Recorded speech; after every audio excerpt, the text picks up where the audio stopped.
and welcome to EDU Vibe News. I'm your anchor, Evan Eisenbarger, and today we're diving into a challenge that every modern classroom is facing, teaching the TikTok generation.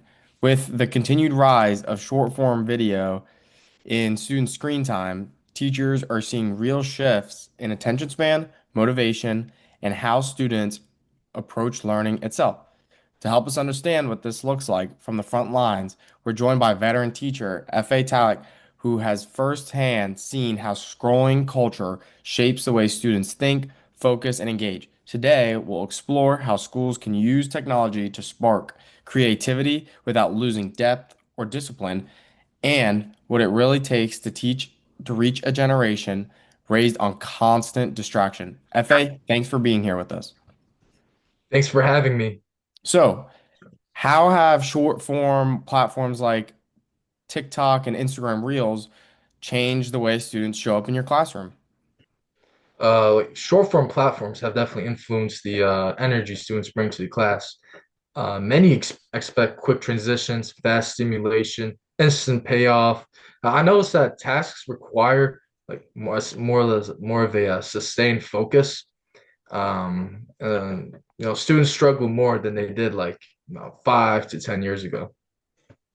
So, when you notice these students zoning out or switching from task to task quickly, what's the biggest sign that their attention span has been affected? The biggest sign of their attention span being affected is when their eyes glaze over for about 20 to 30 seconds, right? Or when they're no, they bounce between tasks, right, or activities without finishing one. It's like their minds are waiting for that next hit of stimulation. So, and some students say that scrolling feels easier than studying. As a teacher, what do you think schools misunderstand about this? I guess you could say easy dopamine cycle. Scrolling feels easier because it gives students a constant reward with almost no effort. Schools often think that students are lazy, right? But really, it's their brains that are adapting to high-speed feedback loops that learning can't naturally compete with. Yeah, so would you say this is a motivation issue, discipline issue, or you think it's something deeper about how their brains could be adapting? I think it's deeper than discipline. We're seeing a neurological shift in attention systems being rewired to create fast or effortless content.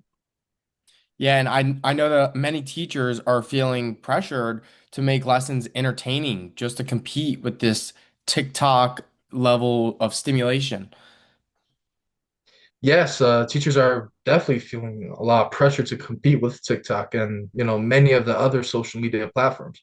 Last year, I tried turning a vocabulary lesson right into a 60-second challenge, where students created like these mini explanations of terms. It wasn't full-on entertainment, right? But helped them connect with the content, and like using familiar format.